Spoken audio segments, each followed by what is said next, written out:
3 lawyers stepped onto my porch at sunset and pushed a lawsuit packet toward my chest. The HOA had sent them to force me to remove my greenhouse, surrender a side yard easement, and pay fines on property I owned outright. Richard Collins stood at the curb behind them with his arms folded, watching like a man waiting for a door to close forever. The packet carried a county filing caption, a hearing threat, and a compliance deadline that could scare an ordinary homeowner into signing anything. I recognized the defect in the first page before the tallest lawyer finished speaking. My porch light clicked above us. Moths circled the glass. The paper smelled like fresh toner and warm ink. One lawyer read from a letter in a practiced voice. Another held a tablet against his chest. The third kept glancing past me into the hallway. Then the light hit the black robe hanging over my arm. His mouth stopped moving. I had just come home from court. My name is Michael Carter. I am 58 years old, and I had served on the county bench long enough to recognize intimidation dressed as procedure. I did not say that. Not yet. I only looked down at the packet, then back at the 3 men standing on my welcome mat. Behind them, Richard smiled too early. That was his first mistake. He thought silence meant fear. The tallest lawyer told me the HOA was prepared to pursue all remedies if I refused immediate compliance. His voice was smooth. Too smooth. He had said that line before. The folder was thick, but the pressure inside it was simple. Pay. Sign. Yield. Move. I took the documents without inviting them in. The evening air smelled like cut grass from the neighborhood lawns. A sprinkler ticked somewhere across the street. Richard shifted his weight near his black sedan. He wanted a scene. I gave him none. The lawyer asked if I understood the seriousness of the matter. I looked at the county seal printed near the top of the page. Then I looked at the deadline they had invented. I understand exactly what this is, I said. For the first time, nobody on my porch answered quickly. The youngest lawyer finally noticed the brass nameplate beside my door. Honorable Michael Carter. Retired senior judge. His eyes moved from the nameplate to the robe, then to the packet in my hand. His throat tightened. Richard did not see it from the curb. He was still smiling.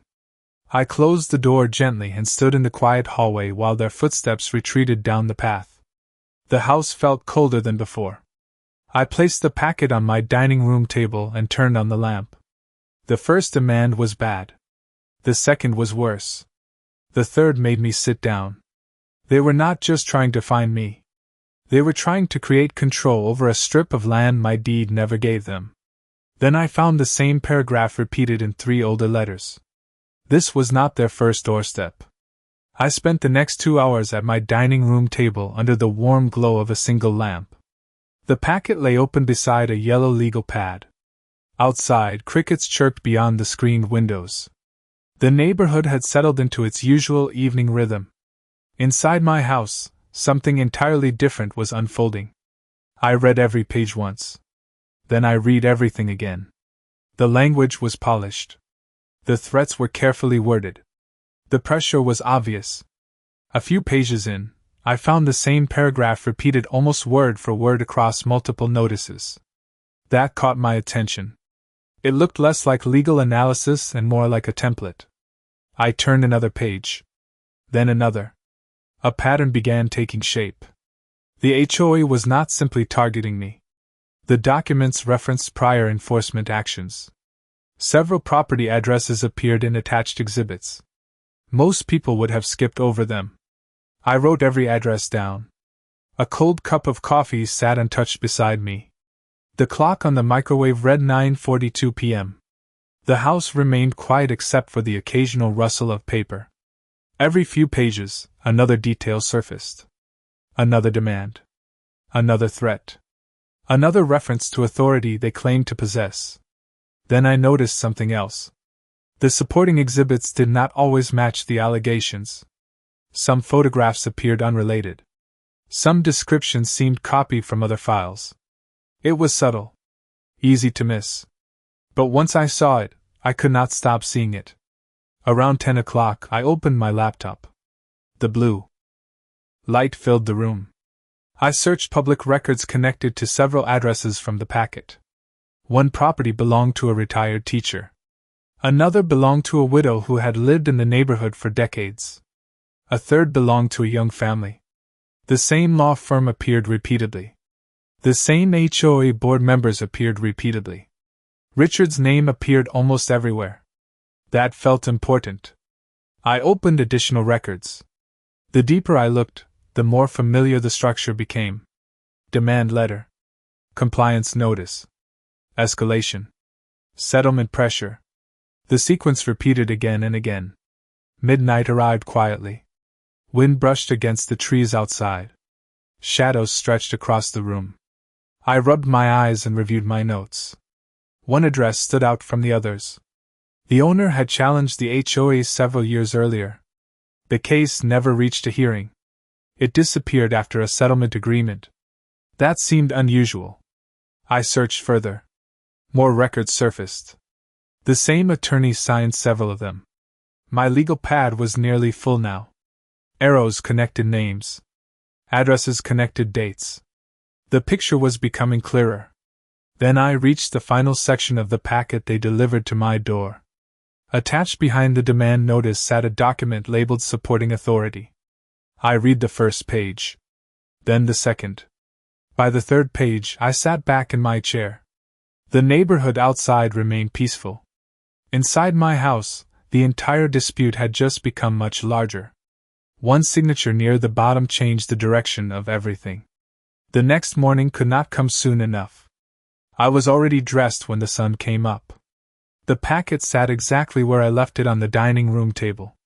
Pale morning light spilled through the windows and stretched across the stack of documents. The signature that caught my attention the night before stayed in my mind. I poured a cup of coffee and opened my notebook. Steam drifted upward. The house was silent. I started with the address that had bothered me most. A retired teacher lived there. Public records showed years of ownership. Stable history. No major disputes. Yet the file attached to the HOA demand package described her as a repeat violator. That description did not fit the record. I kept digging. 10 minutes later, I found another address. Then another. The pattern tightened. Different homeowners. Different situations. The same pressure. The same legal language. The same sequence. Demand. Deadline. Escalation. Settlement. Something else stood out. Several cases ended abruptly. No hearing. No public resolution. Just silence. That kind of silence usually leaves a trail. I followed it. By mid-morning, my legal pad contained 2 full pages of notes. Names connected to dates. Dates connected to letters. Letters connected to attorneys. Richard Collins appeared again and again. Not always at the center, but always nearby. I leaned back in my chair and looked through the kitchen window. A delivery truck rolled down the street. A dog barked somewhere beyond the neighboring fence. Ordinary sounds. Ordinary morning. Yet the deeper I looked, the less ordinary this became. Around 11 o'clock, I made a phone call. An old colleague answered on the second ring. We exchanged a few pleasantries. Then I asked about one of the attorneys listed in the documents. There was a pause. Papers shuffled on the other end. The answer was careful. Professional. But it confirmed enough to keep me moving. After the call ended, I opened another folder. Inside were archived HOA meeting minutes available through public records. I scanned page after page. Most were routine. Landscaping approvals. Budget discussions. Maintenance reports. Then I found references to enforcement initiatives. The wording looked familiar. Too familiar. Several phrases matched language from the packet sitting on my table. My eyes moved back and forth between the 2 documents. The similarities were impossible to ignore. A chill settled over the room despite the warm sunlight outside. Somebody had been using the same playbook for years. Just after noon, another detail surfaced. One homeowner had pushed back. Hard. Unlike the others, he documented everything. letters, dates, meetings, correspondence. The file ended without explanation. That bothered me more than anything else. Cases do not simply vanish. Not without a reason. I opened one. Final document connected to that address. The page loaded slowly. When it finally appeared, I stared at the screen for several seconds. There it was again. The same signature. The same attorney. And this time, a name appeared beside it that changed the entire picture. I wrote it down immediately. Then I reached for the phone. I called the number before I could talk myself out of it. The line rang twice. Then a woman answered. Her voice sounded cautious at first. I introduced myself and mentioned the address connected to the old HOA dispute. Silence followed. Not long. Just enough. Then she asked how I found her. Afternoon sunlight spilled across my dining room floor while I listened. I explained that I was reviewing public records connected to several enforcement actions. Another pause. This one lasted longer. Finally, she laughed softly. Not because anything was funny. Because she had not heard anyone ask questions about that situation in years. We spoke for nearly 40 minutes. The story she told matched the patterns sitting in my notebook. Threatening letters. Escalating demands. Repeated references to legal consequences. Pressure to settle quickly. Pressure to stop asking questions. She described neighbors who simply gave up. Some paid fines. Some signed agreements. Most wanted the problem to disappear. I wrote as fast as I could. My pen scratched across the paper. Outside, a lawn mower hummed somewhere down the block. The neighborhood looked peaceful. The stories inside my notebook did not. Before ending the call, she mentioned another homeowner. A retired veteran who had challenged the HOA years earlier. She gave me his name. 20 minutes later, I was speaking with him. His memory remained sharp. He remembered dates. Meetings. Board members. Attorneys. He remembered Richard. Most importantly, he remembered the exact language used against him. Several phrases matched the packet delivered to my door almost word for word. That caught my attention immediately. The same language. The same tactics. Years apart. The veteran described how quickly pressure increased once he questioned their authority. Certified letters arrived. Additional notices followed. Meetings were scheduled. Then suddenly everything stopped.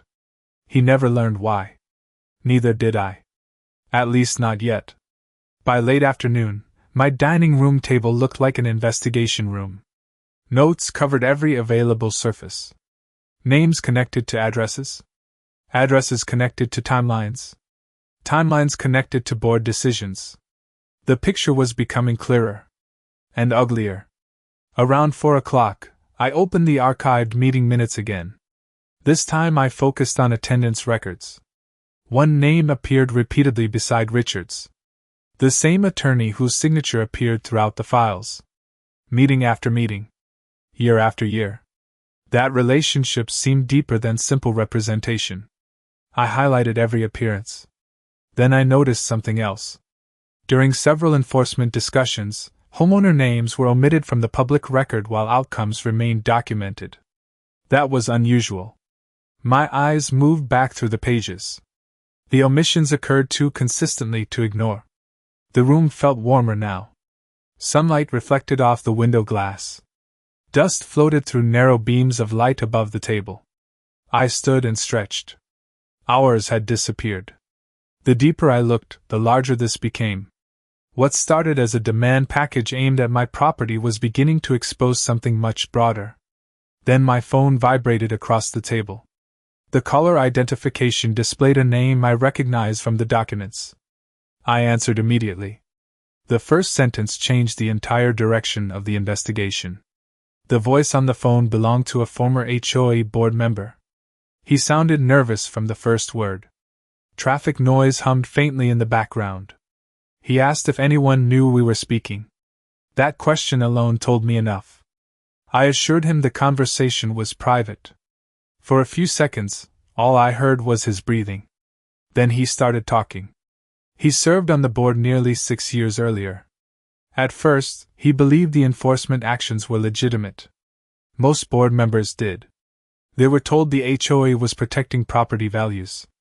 They were told aggressive action prevented future problems. The explanation sounded reasonable. Until certain files began disappearing. I sat down immediately and opened a fresh page in my notebook. Sunlight had faded outside. The room glowed under a single lamp. The former board member described closed-door discussions that never appeared in official meeting minutes. He remembered homeowners being labeled difficult before any investigation occurred. He remembered settlement agreements being celebrated as victories. One detail stood out above everything else. Certain properties were targeted repeatedly regardless of compliance. That changed the entire context. This was not about resolving disputes. This looked like pressure. My pen moved quickly across the paper. He gave me dates, names, meeting locations. Every few minutes I stopped him and confirmed details. The more he spoke, the more pieces fell into place. Then he mentioned a file. A specific file. According to him, one homeowner challenged the HOA's authority with documentation so strong that several board members wanted the matter dropped immediately. Richard refused. The dispute continued anyway. That decision created tension inside the board itself. Several members resigned over the following year. I wrote down every name. Outside, darkness settled across the neighborhood. Porch lights flickered on. A car door slammed somewhere down the street. The ordinary sounds felt distant now. The former board member lowered his voice. He said one attorney attended meetings far more often than residents realized. Not just legal consultations. Strategy sessions. Enforcement planning. Internal discussions.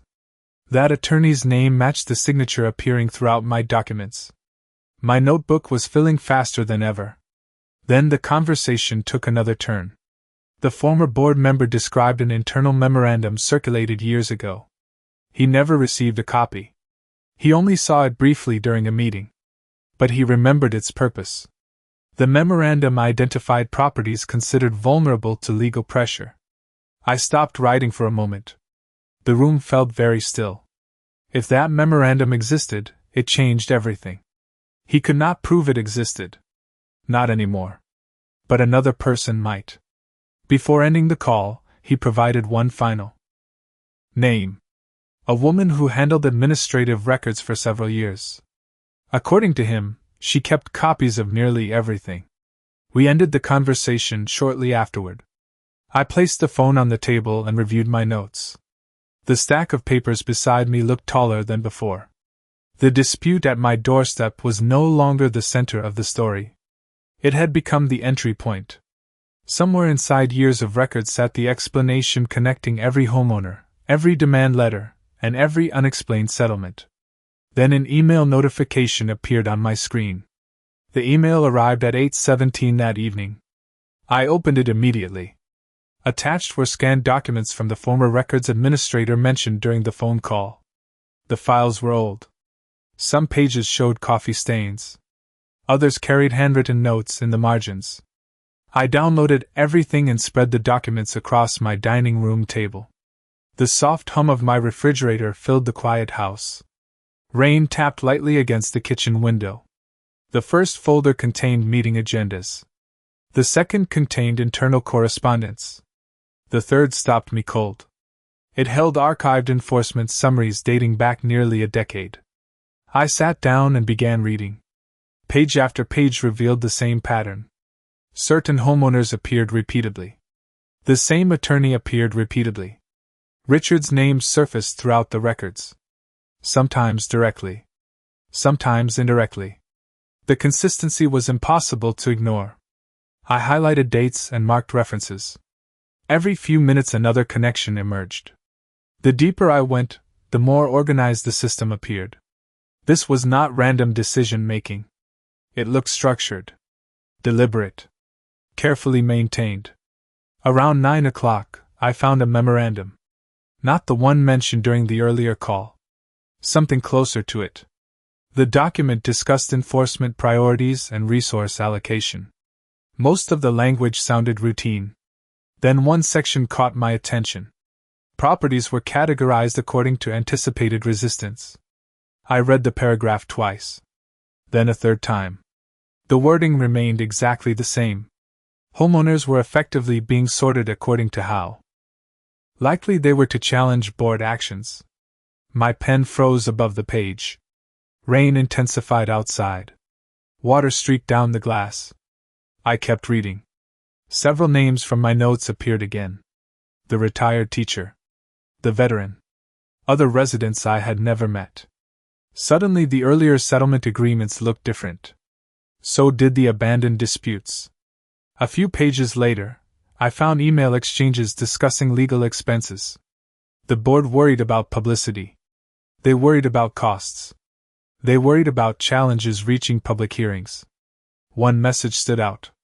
It recommended resolving disputes before homeowners obtained independent legal review. I leaned back slowly. The room felt smaller now. The pressure tactics described by former residents were no longer isolated stories. They were beginning to align with actual records. Shortly after 10 o'clock, my phone vibrated. The caller identification displayed Richard Collins. I let it ring once before answering. His tone sounded confident. Too confident. He asked whether I had reviewed the packet delivered earlier. I told him I had. A brief silence followed. Then he reminded me about the deadline. The conversation lasted less than 2 minutes. Yet something about it felt different. He sounded certain the matter would end quickly. That certainty suggested he still believed he controlled the situation. After the call ended, I returned to the documents. Near the bottom of one folder sat a file I had not opened yet. It carried a date from 7 years earlier. The homeowner's name meant nothing to me.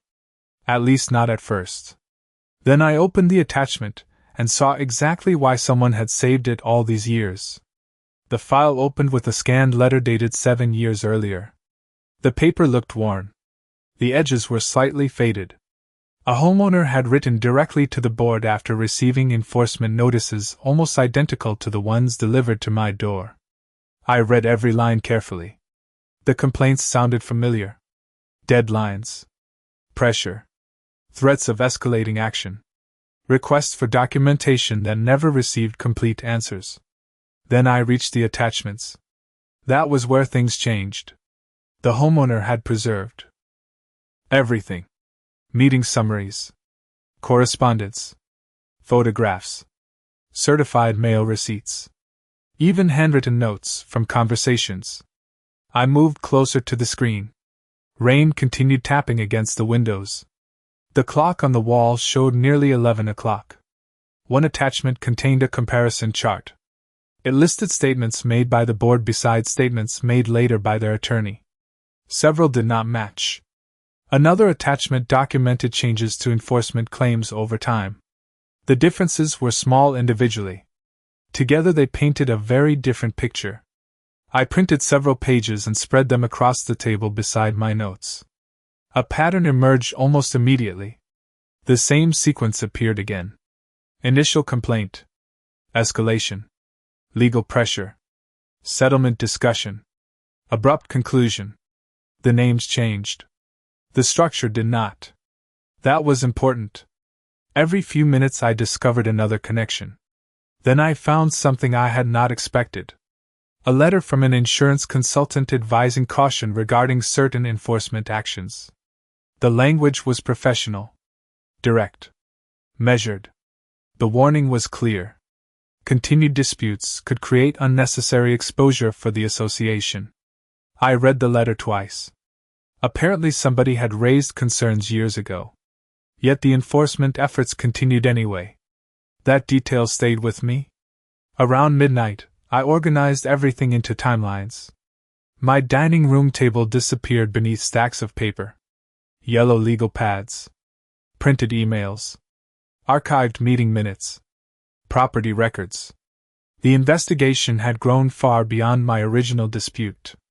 What began with 3 lawyers on my porch now connected to years of documented behavior. The realization settled heavily across the room. Then another detail surfaced. Several homeowners who challenged the board eventually disappeared from later records. Not physically. Administratively. Their disputes simply ended without meaningful explanation. Some accepted settlements. Some moved away. Others stopped appearing in available documentation altogether. The gaps bothered me. Gaps usually exist for a reason. I highlighted every one. Shortly after midnight, another email arrived from the former records administrator. This message contained only a few sentences. She apologized for not sending one additional file earlier. According to her, it was the document most people spent years trying to find. Attached beneath the message sat a single PDF. My pulse quickened slightly as I downloaded it. The file was small. Only a few pages. Yet the title alone explained why it mattered. It referenced internal enforcement classifications. The same phrase described during my earlier phone call. I opened the document carefully. The first page confirmed everything. Properties had been categorized according to anticipated resistance and projected legal costs. Several names from my investigation appeared on the list. So did mine. My name had been added only months earlier. Someone had planned this long before those lawyers reached my porch. The final page revealed who approved the system. The approval signature belonged to Richard Collins. I stared at the page for several seconds. Rain continued falling outside. Water slid down the dark glass in thin streams. The house was completely silent except for the ticking clock above the kitchen doorway. For days, pieces of the puzzle had been falling into place. Now I finally had a document connecting everything. I printed the file immediately. The printer hummed across the room. Warm paper slid into the tray. I placed the pages beside the original packet delivered to my porch and began comparing dates. Another connection appeared. Then another. Richard's approval signature matched the timeline perfectly. Enforcement campaigns increased after the classification system was implemented. The targeted properties matched names appearing throughout the archived records. The retired teacher was there. The veteran was there. Several homeowners from previous settlements were there. So was my address. A note beside my property contained language that caught my attention immediately. It described anticipated resistance. It referenced legal sophistication. It recommended accelerated escalation. I read the sentence twice. Whoever prepared the file expected a challenge before the first letter was ever delivered. That changed the entire narrative. Shortly after 1 o'clock in the morning, I called the former records administrator. She answered on the third ring. Her voice sounded tired. When I mentioned the document, she became very quiet. Then she confirmed it was authentic. She remembered seeing revised versions over the years. She remembered objections from certain board members. Most importantly, she remembered a meeting where concerns were raised about fairness and transparency. Those concerns were dismissed. I wrote down every detail she provided. The conversation lasted nearly half an hour. Before hanging up, she mentioned one final thing. According to her, a special board meeting was scheduled for later that week. Richard planned to discuss ongoing enforcement actions. My property was reportedly on the agenda. That information changed my plans immediately. After ending the call, I organized every document into chronological order. The dining room table disappeared beneath stacks of evidence. The timeline stretched back nearly a decade. Every major event now connected to another. Every missing piece had begun finding its place. Around 2 o'clock, I noticed an email buried inside the archived correspondence. It had been overlooked because the subject line appeared routine. The content was anything but routine. The message discussed public perception risks if enforcement criteria became widely known. I felt a chill despite the warm room. Someone inside the organization had understood the danger years earlier. Yet the system continued. I highlighted the passage and added it to my growing file. Dawn arrived faster than expected. Pale light crept through the windows. Birds began calling outside. I had not slept. I did not care. For the first time since the lawyers appeared at my door, I could see the entire structure. This was never about landscaping violations, compliance notices, or neighborhood standards. It was about leverage, control, pressure. The evidence no longer pointed in different directions. It pointed toward the same small group of decision makers. Then my phone vibrated with a new message. The board meeting agenda had just been released. The board meeting agenda appeared in my inbox just after sunrise. I opened it immediately. My property sat near the top of the enforcement section. So did several names I recognized from months and years of archived disputes. The pattern was no longer hidden. It was scheduled, organized, documented. I printed the agenda and added it to the growing stack on my dining room table. The papers formed a timeline stretching across nearly a decade. Every major decision now connected to another. Every letter connected to a meeting. Every meeting connected to the same small circle of people. By the time evening arrived, I was ready. The meeting room filled slowly. Residents took seats along the walls. Board members shuffled papers beneath bright overhead lights. The smell of coffee drifted through the room. Richard sat at the center of the table with the same confidence he carried on my front porch. He looked around the room as if nothing had changed. For a few minutes, routine business continued. Budget updates, landscaping reports, maintenance discussions. Then the enforcement agenda began. My property was mentioned. Richard started reading from prepared notes. I listened quietly. Several residents did the same. Then one homeowner raised a question. Another followed. The atmosphere shifted. Richard attempted to move forward. The questions kept coming. I stood when my turn arrived. The room grew noticeably quieter. I placed several documents on the presentation table. Not accusations. Not opinions. Documents. Meeting records. Archived correspondence. Enforcement classifications. Public records. Timeline summaries. The evidence spoke for itself. I explained how the same enforcement structure appeared repeatedly across multiple homeowners and multiple years.